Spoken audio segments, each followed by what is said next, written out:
Hello students, my name is Shoaib Khan and today I am here to discuss some common mistakes which you have done in your maths exam zone. Now students, सबसे पहले हम ये discuss करते हैं कि ये जो video है ये आपके लिए क्यों इंपॉर्टेंट है. सो स्टूडेंट, जब आप लोग एग्जाम देके वापस आते हैं, जब अपने फैकल्टी से डिस्कस करते हैं, तो मैंने देखा है हम स्टूडेंट से ये क्वेश्चन करते हैं कि बेटा आपने कैसा पेपर किया या कितने मार्क्स का आपने पेपर अटेम्प्ट किया. सो स्टूडेंट्स वर सेइंग कि सर 75 मार्क्स का हमने अटेम्प्ट किया या 70 मार्क्स का अटेम्प्ट किया, राइट. बट जब उनका फाइनल रिजल्ट आता है या जब उनकी फाइनल कॉपीज हम चेक करते हैं तो वहां पे हमें ये देखने को मिलता है कि समहाउ 10 to 15% मार्क्स कम आते हैं जितना वो एक्सपेक्ट कर रहे थे. अब स्टूडेंट्स की जो 10 to 15 मार्क्स से कहां कम हो गए, आज हम वही डिस्कस करने वाले हैं. ठीक है, so we are going to discuss common mistake. So सबसे पहली कॉमन मिस्टेक जो आप लोग आपके एग्जाम जोन में करते हैं वो है ये कॉपीइंग इनकरेक्ट डाटा. अब मैं इसको एलिब्रेट करता हूं एग्जैक्टली होता क्या है. सो स्टूडेंट, जैसे कि एक क्वेश्चन आपको एग्जाम में दिया था, आपने उसको नोट डाउन करा, आपने उसको सॉल्व करना स्टार्ट किया, बट हम वहां पे जल्दबाजी में कभी कभी जो डाटा है वो करेक्टली कॉपी करना भूल जाते हैं. कैसे, मैं आपको दिखाता हूं. सो स्टूडेंट, जैसा कि आप यहाँ पे देख रहे हैं, एक क्वाड्रेटिक इक्वेशन का बहुत इजी क्वेश्चन स्टूडेंट को गिवन था. स्टूडेंट को यहाँ पे क्या करना था, उसके मिडिल टर्म्स को स्प्लिट करना था, राइट. एंड आफ्टर स्प्लिटिंग उसको वेरीफाई भी करना था. तो अब आप इस आंसर शीट में देखेंगे इसने बहुत अच्छे से इसको किया हुआ है.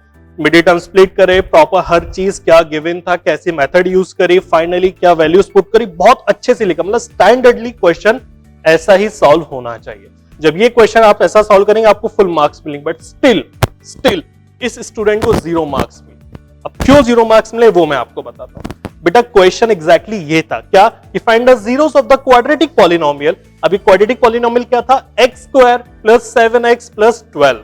और देखो स्टूडेंट ने क्या सॉल्व किया है, x² + 7x + 10. इतनी सी मिस्टेक करने की वजह से ये पूरा सॉल्यूशन 0.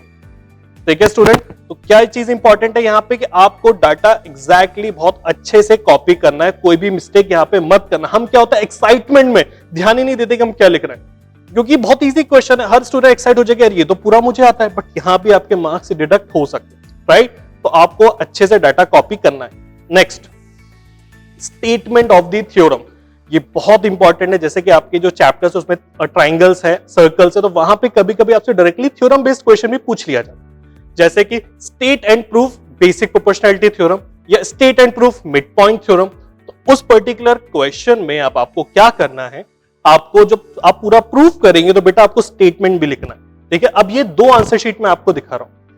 पहली वाली आंसर शीट में यहाँ पे स्टेटमेंट लिखा है, बट स्टिल यहाँ पे क्वेश्चन मार्क फैकल्टी ने दिया. नेक्स्ट, आप ये वाली अगर क्वेश्चन शीट देखेंगे, सॉरी आंसर शीट देखेंगे, तो इस आंसर शीट में स्टूडेंट ने अच्छे से डायग्राम बनाया, प्रॉपरली इस क्वेश्चन को सॉल्व भी किया, बट यहां पे स्टेटमेंट लिखा है.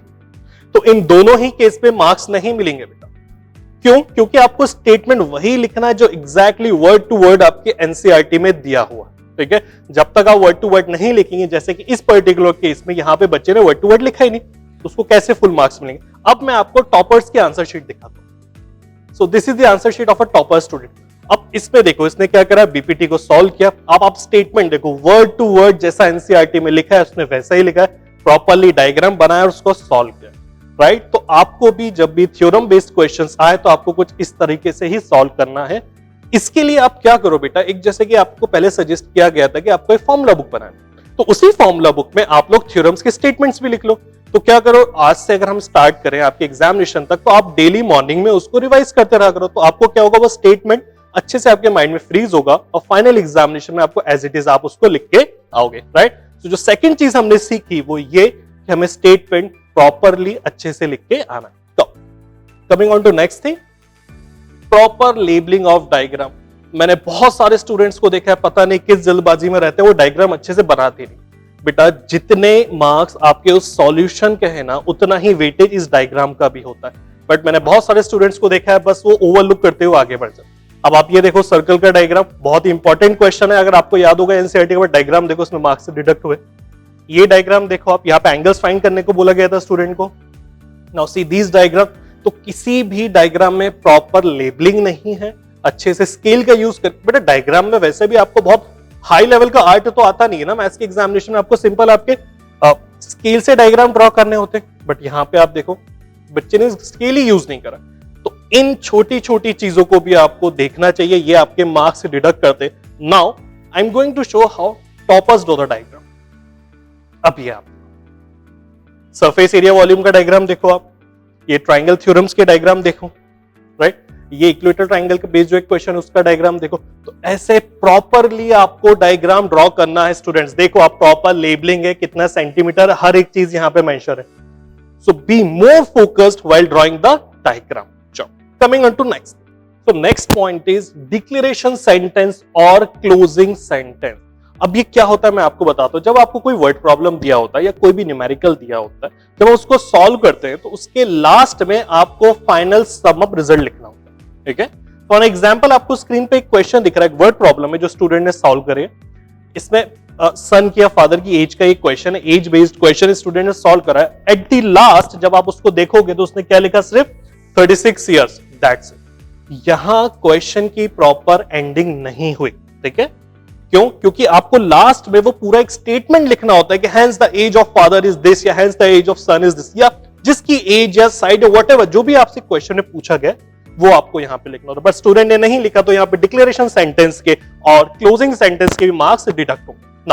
Now students, I am gonna show you कि एक टॉपर इस क्लोजिंग सेंटेंस को कैसे लिखे। आप देखोगे कि जो पहला क्वेश्चन एक अरिथमेटिक सीरीज का क्वेश्चन है, यहाँ पे कॉमन डिफरेंस पूछा गया था, तो टॉपर स्टूडेंट ने लास्ट में सॉल्व करने के बाद पूरा क्लोजिंग सेंटेंस लिखा है। क्या? Therefore, common difference is 6। आप नीचे क्वेश्चन में देखोगे कि एंगल ऑफ एलिवेशन पूछा गया, तो यहाँ भी क्लोजिंग सेंटेंस दिया हुआ है। और लास्ट में आप देखोगे कि प्रोबेबिलिटी पूछी थी, तो उसको भी प्रॉपरली क्लोज किया। स्टूडेंट्स, ये जो चीजें मैं आपको बता रहा हूँ, ये छोटी छोटी चीजें जरूर बहुत इंपॉर्टेंट है। मैथ्स एक ऐसा सब्जेक्ट इसमें आप बहुत इजीली 80 आउट ऑफ 80 स्कोर कर सकते हो, बट अगर आप ये छोटी छोटी सी मिस्टेक्स करोगे तो इस पे आपके मार्क्स डिडक्ट होते जाएंगे, ठीक है। तो don't forget to write the closing statement. चलो हम next is an important is write MCQ properly. बहुत सारे स्टूडेंट्स की कॉपी में मैंने देखा है वो या तो इस तरीके से एमसीक्यूज लिख के आते हैं, क्वेश्चन 1 बी, क्वेश्चन 2 ए, क्वेश्चन 3 बी। अरे इतनी भी क्या जल्दी है भाई, अच्छे से लिखो। ये एक एमसीक्यू सिंगल मार्क्स का है, आपको बहुत इजीली 15 to 20 मार्क्स आप यहाँ पे स्कोर कर सकते हो। तो प्रॉपरली लिखो, यहाँ पे आप अच्छे से लिखोगे ना बेटा, ज्यादा से ज्यादा आपके 10 से 15 मिनट्स इसमें जाने वाले हैं, बट 10 to 15 मिनट्स में आपके पूरे 20 मार्क्स फाइनल हो जाए, ठीक है। जैसे कि इसमें देख रहे हो क्वेश्चन 1 सी, ऐसा नहीं करना। और कुछ तो स्टूडेंट्स ऐसे हैं जो क्या करते हैं, सीधे लिखा क्वेश्चन नंबर 1 और लिख दिया 6 और 7, जो भी ऑप्शन करेक्ट है डायरेक्टली वो लिख दिया, वो तो ABCD भी नहीं लिखते। तो स्टूडेंट्स, ये दोनों चीजें आपको नहीं करना है। आपको कैसे एमसीक्यूज लिखना है वो मैं आपको बताता हूँ। अगर आप ये देखोगे तो ये टॉपर की आंसर शीट है, क्वेश्चन नंबर फर्स्ट ए, और ए क्या था उसने वो भी लिखा है। तो आप ये देख लो स्टूडेंट्स, ये वीडियो को सेव कर लो, स्क्रीनशॉट ले लो, बट आपको एग्जैक्टली ऐसे ही लिख के आना है। So student, note down this things, ये बहुत इंपॉर्टेंट है। क्यों इंपॉर्टेंट है मैं आपको समझाता हूं। जब भी एग्जाम में कॉपी चेकर आपकी कॉपी चेक करेगा, सबसे पहली चीज जो उसके सामने आएगी वो एमसीक्यू। और अगर आपने एमसीक्यू प्रॉपर्ली नहीं लिखे तो उसके माइंड में एक इमेज ऐसी बन जाएगी, यार ये बच्चा शायद अच्छा स्टूडेंट नहीं है, टॉपर स्टूडेंट नहीं, ठीक है। तो आपको एग्जामिनर के सामने, कॉपी चेकर के सामने आपकी इमेज अच्छी मेंटेन करना। तो जो पहली चीज उसके सामने आने वाली, आप खुद सोचो, अगर आप कोई कॉपी चेक करने बैठे हो और कुछ इस तरीके से अगर एमसीक्यू आपके साथ, तो कितनी एक अच्छी इमेज आप जनरेट कर लोगे एग्जाम, ठीक है। तो आपको एमसीक्यू इस प्रॉपर फॉर्मेट में लिख के आना, राइट। चलो moving on to next is special focus on height and distance question. अब ये क्यों इंपॉर्टेंट है मैं आपको बताता हूं बेटा। अब जैसे कि आप यहाँ पे क्वेश्चन देखोगे, स्टूडेंट ने क्या करा, बस डायग्राम बनाया। 45 डिग्री तो इसमें आपको दिख भी नहीं रहा होगा कहां पे स्टूडेंट ने मेंशन करा, राइट। 60 डिग्री बस दिख रहा है, 30 जो लिखा है वो भी मीटर है, सेंटीमीटर है, कुछ भी नहीं। तो आपको ऐसे डायग्राम बना के नहीं आना है स्टूडेंट, आपको प्रॉपरली अच्छे से डायग्राम बनाना है। कैसे डायग्राम बनाना है आपको आपकी स्क्रीन पे दिख रहा होगा, ठीक है। देखो proper angles, 45 degree, 60 degree, 20 metre, हर एक चीज स्पेशली अच्छे से मेंशन की हुई है। तो आपको हाइट एंड डिस्टेंस के डायग्राम कुछ इस तरीके से बना के आना। चलो moving on to next thing. Next is use brackets appropriately. अब क्या होता है, आप ये answer sheet a n term यानी कि लास्ट टर्म फाइंड करना थी, स्टूडेंट ने सारी चीजें प्रॉपरली अच्छे से लिखी। लास्ट में डी की जो वैल्यू थी वो -3 थी, बट यहाँ पे वो ब्रैकेट लगाना था।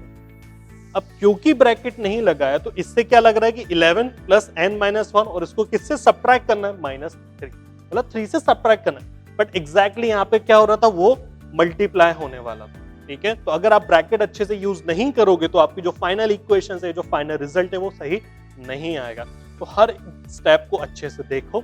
जैसे ही आपका क्वेश्चन सॉल्व हो जाता है, आंसर आ जाता है, तो तो उसको दोबारा से एक बार आप चेक करो कि कहीं मैंने कुछ मिस्टेक तो नहीं करी। देखो यहाँ पे हर एक चीज इंपॉर्टेंट है बेटा, हमें वो 80 मार्क्स का हमारा टारगेट है, हमें 80 आउट ऑफ 80 ही चाहिए, हम 75 नहीं चाहिए हमें, राइट? तो अगर 80 आउट ऑफ 80 चाहिए ना, तो फिर तो आपको हर एक चीज अच्छे से देखना पड़ेगी, आपको टाइम को प्रॉपर्ली मैनेज करना पड़ेगा। चलो, so this is the toppers answer sheet. अब टॉपर के आंसर शीट में आप देखोगे प्रॉपर्ली जहां जहां ब्रैकेट अच्छे से यूज करने थे हर जगह यूज हुए हैं, स्क्वायर, रूट, हर चीज प्रॉपर्ली लगाई। तो इस आंसर शीट पे फुल मार्क्स, ठीक है? चलो नेक्स्ट पॉइंट।